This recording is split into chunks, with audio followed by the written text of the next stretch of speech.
नमस्कार दोस्तों, आप सभी को हमारे यूट्यूब चैनल पे स्वागत है। आज हम इस मूवी के बारे में आपको इन्फॉर्मेशन देने वाले हैं। उसका नाम व्यू इज अफ्रेड और ये मूवी आपको किस OTT प्लेटफॉर्म पर क्रिस्टल विजन चैनल पर देखने को मिलेगा, उसके बारे में भी एक जानकारी देंगे। तो चलिए शुरू करते हैं। व्यू इज अफ्रेड एक तेज अमरीकी अतिवादी ट्रेजी कॉमेडी हॉरर फिल्म है जो एरी एस्टन द्वारा लिखित और निर्देशित किया है, जो इस निर्माण के रूप में भी काम करते हैं। फिल्म में जोकिन फिनिक्स ने शीर्षक चरित्र बू बासमैन भूमिका निभाई है और इसमें पैटी चुलेन, नाथुल लेन, एनी रायन, काथली रोजर्स पार्कर जैसी, स्टीफन मैकनील, हेडनसन, हिले एरन्स, माइकल गोल्डफील्ड, जे लिस्टन जैसे सहायक कलाकारों भी शामिल है, जिसमें नॉर्मन नहा फेटियोर्स और चीटर्स कार्डन्स। इसका कथानक सौम्य लेकिन समूह से ग्रस्त बू अनुसरण करता है जब वो अपनी मां के अंतिम संस्कार में शामिल होने के लिए घर जाने के लिए असली यात्रा पर निकलते हैं, तो रास्ते में अपने दोस्तों बड़े भर डांट का सामना करते हैं। A24 द्वारा वितरित व्यू यूज अफ्रेड का प्रीमियर 1 अप्रैल 2023 को आलम ट्रांसफर सिनेमा में हुआ और आलम हफ्ता व्यापक रिलीज से पहले 14 अप्रैल 2023 को संयुक्त राज्य अमेरिका में एक अंतिम नाटक रिलीज हुआ है और फिल्म को आलोचकों से आमतौर पर सकारात्मक समीक्षा मिली, लेकिन बॉक्स ऑफिस पर केवल $11 मिलियन की कमाई करने के बाद इसे बॉक्स ऑफिस पर बना दिया। वो बचपन में एक प्रसिद्ध और धनी व्यवसायी मैनर का बेटा है जो एक बड़े समूह संग्रह निर्माण के जिम्मेदार है। वो बिना पिता के बड़ा हुआ, जिसके बारे में उसका मां का कहना है कि जिसे रात व्यू का गर्भाधान हुआ, उसी रात संभावना के मुख सुख के कारण दिल में होने वाली वरकराहट होने के कारण उनकी मृत्यु हो गई। एक किशोर के रूप में अपनी मां के साथ एक क्रूर यात्रा पर यू की मुलाकात पेलन नाम के एक लड़की से होती है और उसे प्यार हो जाता है। दोनों चुंबन करते हैं, वयस्क होने के दोबारा मिलने तक मुरबाही रहने का वादा करते हैं। एक वयस्क के रूप में व्यू बेहद चिंतित है और अपराधग्रस्त हार के अकेले रहता है। वो अपने पिता की मृत्यु की सालगिरह के लिए अपनी मां से मिलने के लिए उड़ान की तैयारी करता है, लेकिन उसके दरवाजे से चाबियों और सामान चोरी हो जाते हैं। बाद उनका विमान छूट जाता है। व्यू ने स्थिति समझाने के लिए अपनी मां को फ़ोन किया, लेकिन उसने खारिज कर दिया। रसीद बेहर लोगों द्वारा रात भर में लिए घर में बाहर बंद कर दिए गए के बाद उसने अपनी मां को फ़ोन करने का प्रयास किया, लेकिन USB ड्राइवर से उसे उत्तर दिया, जिसमें उसे बताया गया कि दुर्घटना में उसके सिर पर एक झूमर गिराने के लिए वो उसका सिर पर धड़ से अलग हो जाए। घर पर एक घुसपैठियों के साथ फिर एक पुलिस अधिकारी और सड़क पर एक हत्यारे के साथ हिंसक खटकारे के बाद व्यू को एक खाद्य ट्रक ने टक्कर मार दी। वीर बाद में एक वाहिद जोड़े ग्रोस के रोटन के घर में घायल होकर उठते हैं, जो अपनी चिड़चिड़े किशोरों की बेटी डेनी के साथ रहते हैं और जिन्स नाम के एक अस्थिर अनुभवी व्यक्ति की देखभाल करते हैं, जो युद्ध में मारे जाने के बाद उनके दिवंगत बेटे का युद्ध मित्र था। व्यू ने मने के वकील डॉक्टर कोहेन को बुलाया, जो उसे दंडित करता है। व्यू को सूचित करता है कि सबको जल्द आराम देने की यहूदी परंपरा के बावजूद उसकी आखिरी इच्छा की जब तक वो मौजूद ना हो उन्हें उसे दफना ना जाए। रोफिन व्यू को जल्द अपनी मां की संपत्ति में ले जाने के वादा करता है, लेकिन व्यू को तब तक आराम करने के लिए कहता है जब तक कि वो ठीक नहीं हो जाता। व्यू की रिहाई के दिन टोनी ने उसे पीट के एक कैन के पीने के लिए मजबूर करने का प्रयास किया। ऐसा करने से पहले उसने खुद आत्महत्या कर ली। ग्रेन्स टोनी के शरीर के ऊपर खड़े व्यू के पास जाते हैं और हिंसक रूप से उसे अपनी मौत के लिए दोषी ठहराते हैं। जैसे ही व्यू जंगल में भाग जाते हैं, ग्रेस जिन से उसे पीछे भेजते हैं। जंगल में एक खोया हुआ view the performance of the फेरेंस नामक यात्रा के वाले थिएटर अभिनेताओं के एक समूह मिलता है। उन्हें रिहर्सल के लिए नामांकित किया जाता है और वो नाटक के मूर्तमुग्ध हो जाते हैं और खुद को नायक के रूप में कल्पना करते हैं, जो बार इससे अलग होने के बाद अपना पूरा जीवन अपने परिवार की तलाश में बताते हैं। एक आदमी व्यू के पास आता है और उसे बताता है कि वो उसके पिता को जानता है, जिसके बारे में उसका कहना है कि वो अभी भी जीवित है। समूह उस पर जिस्म द्वारा घात लगाकर हमला किया जाता है, जहां वो इस प्रक्रिया में कई अभिनेताओं को बांध कर दिया है। व्यू गहरे जंगल में भाग जाते हैं। वो अपनी मां की संपत्ति के बाकी रास्ते में हिचकिचा के खाता है, लेकिन उसे पता चलता है कि वो अभी भी उसका अंतिम संस्कार का शामिल नहीं हुआ। जब तक महिला सेवा के लिए देर से पहुंचते हैं तो वो हिंद के जहां जाता है और उसे पता चलता है कि वो एलेन है। बेसेंस सेक्स करने से पहले दोबारा जुड़ जाते हैं। व्यू भयभीत ही चरमोत्कर्ष को वो मारने वाला, लेकिन वो जब जानता है कि उसे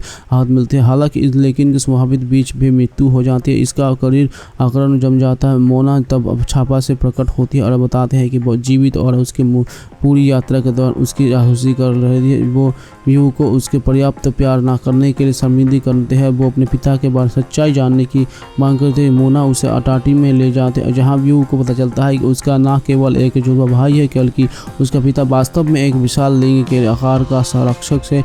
उसी समय जीव्स घर में घुस जाता है और राक्षस द्वारा उसे मार दिया जाता है। अपनी माँ से अधिक पानी तो होने के बाद क्रोधित व्यू ने गिरने से पहले कुछ देर के लिए उसका गला घोट के प्रयास किया। मुकदमे से व्यू एक मोटर बोट को एक स्पीड छोड़ दिया। एक मुफा का प्रवेश करने के बाद नाव की मोटर बंद होने के लगता है और वो अचानक खुद को एक बूढ़े बेटे होने के मुकदमे में एक भीड़ भरे मैदान में पता है, जहां मोना को डॉक्टर कोहन अभियोजन के रूप में कार्य कर रहे होते हैं। व्यू का बचाव करने वाला एक हंसते वकील है। अपने पैरों का नाव से चिपकाए हुए व्यू खुद को बचाने की कोशिश करता है और अपनी मां से वकील करता है, लेकिन वो कोई जवाब नहीं देता। ये महसूस करते हुए कि वो अपनी स्थिति में बुरी तरह से निराश है, वो अपनी भाग्य को स्वीकार करने का फैसला करते हैं। मोटर में विस्फोट हो गया, जिसमें नाव पलट गई। व्यू डूब गया है। भीड़ चुपचाप डॉक्टर सी से मैदान से निकलने जाते हैं और मोना जो अनियंत्रित रूप से सिद्दीकी में करते हैं 34 वर्ष की, लेकिन अमेरिका सहायक कंपनी के साथ एक वितरित सौदा किया जाता था। वो जो स्टूडियो के वॉल्ट डिज्नी कंपनी की खरीद लिया तो उसमें फिल्म बंद कर दी। उसके बाद फिल्म निर्माताओं ने स्टूडियो से वितरण अधिकार वापस खरीद ली है। बेरा स्टेडुगोई रिलीज अधिकारी के साथ एजेंट स्टूडियो से संपर्क किया। एजेंट ने एजेंट गिल्ड नामक अपनी पिछली परियोजना में 1 लाख निवेशकों के एक ऑनलाइन समूह के सामने फिल्म प्रस्तुत की, जिसमें इसे कुछ ही दिनों में हाफ वोट दिया। 2023 में एंजल स्टूडियोज ने 2023 में दूसरी हमाही में दौरान नोज नाबुंद रिलीज के साथ विश्वव्यापी वितरित अधिकार हासिल कर लिया। उसी वर्ष मई में इसी 4 जुलाई 2023 को रिलीज डेट मिली। एजेंट ने फिल्म के वितरक और विपणन के लिए आवश्यक धन जुटाने के लिए डिकी फाउंडेशन का उपयोग किया। 7 जगह लोगों ने निवेश किया, जिसमें एजेंट का 2 हफ्ता में अपना 5 मिलियन का कुछ लक्ष्य पूरा करने में मदद मिली। उन्होंने हस्ताक्षर कर इसका भुगतान करने के लिए भी प्रोत्साहित किया, ताकि जो लोग अध्यात्म फिल्म के नहीं देख पाते हैं इसी सिनेमाघरों में मुफ्त में देख सके। Sound of the prism hit 91 बेटे के बाद एंजल स्टूडियो की दूसरी नाटक रिलीज है 26 जुलाई को। एजेंट स्टूडियोज की पुष्टि की साउंड ऑफ द फ्रीडम पूरे 2023 में 23 अंतर्राष्ट्रीय जहाजी बाजारी में रिलीज होगी। फिल्म 18 अगस्त को दक्षिण अफ्रीका और 26 अगस्त को ऑस्ट्रेलिया और न्यूजीलैंड में रिलीज होगी। 31 अगस्त में Mexico, Guatemala, Honduras, El Salvador, Nicaragua, Belize, Panama, Colombia, Venezuela, Argentina, Uruguay, Paraguay, Bolivia, Chile, Peru, Ecuador और कोस्टा रिका में भी रिलीज होंगी। United Kingdom of the Ireland 1 दिसंबर को, स्पेन में 11 अक्टूबर में रिलीज होगी। समीक्षा एग्रीगेटर वेबसाइट रॉटन टोमेटोज 52 आलोचकों से 67% समीक्षाओं में सकारात्मक की औसत रेटिंग 66.10 है। वेबसाइट की सर्वश्रेष्ठ लिखा है, साउंड ऑफ द फ्रीडम अपनी तस्करी के खिलाफ कार्रवाई के लिए एक प्रभावी और रहस्यमय अफरान फिर भी संदेहजनक विषय वस्तु के क्षेत्र में मुद्दों से मुक्त नहीं है।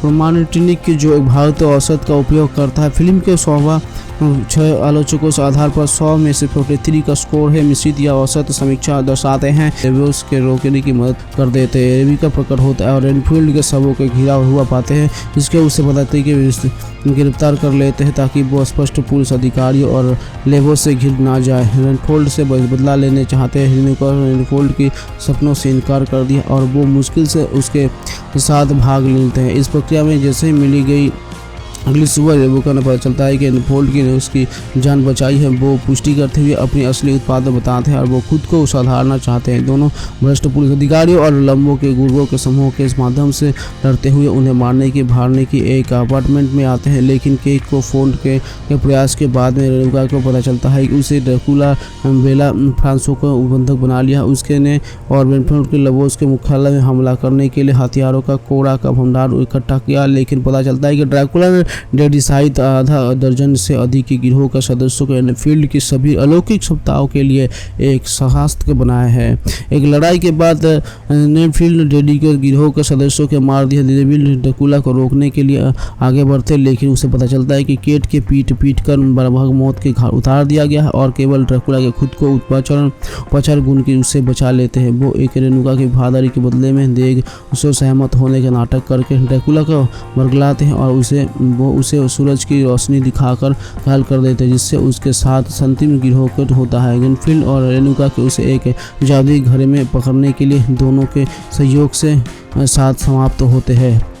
एनफील्ड ने और रेनुका के ड्रैकुला के ढूंढने टुकड़े पर दिया, उसके उपचारण रक्त को कब्जे में ले लिया और उसकी लाश के टुकड़ों को कंक्रीट के टुकड़ों में विभाजित कर दिया, जिन्हें वह जल प्रणाली के बिखरे देते हैं, या तो अंततः बिखरना नष्ट करने देते या कम से कम उसके लिए अपना सुधार करना कठोर रहित बना देते। शरीर एनफील्ड के फिर केट की ठीक करना थे, जो रेनुका के साथ मिलकर फ्रांसोको को गिरफ्तार करता है और बाद में अपने संयुक्त सहायता समूह के दोस्तों को पुनर्जीवित करता है, अपने लिए एक नया जीवन बनाने के लिए शनाख्त महसूस करता है। जुलाई 2014 में यूनिवर्सल फ्लिक्स के क्लासिक हॉरर फिल्म संपत्तियों की घोषणा की, जिसमें का चरित्रों की शामिल था। काउंट ड्रैकुला एक एकीकृत साझा ब्रह्मांड के हिस्से के रूप में, जिसके विकास के देखकर के लिए क्लर्क कर्टमैन्स ने क्रिस गॉर्डन जुड़े हुए थे।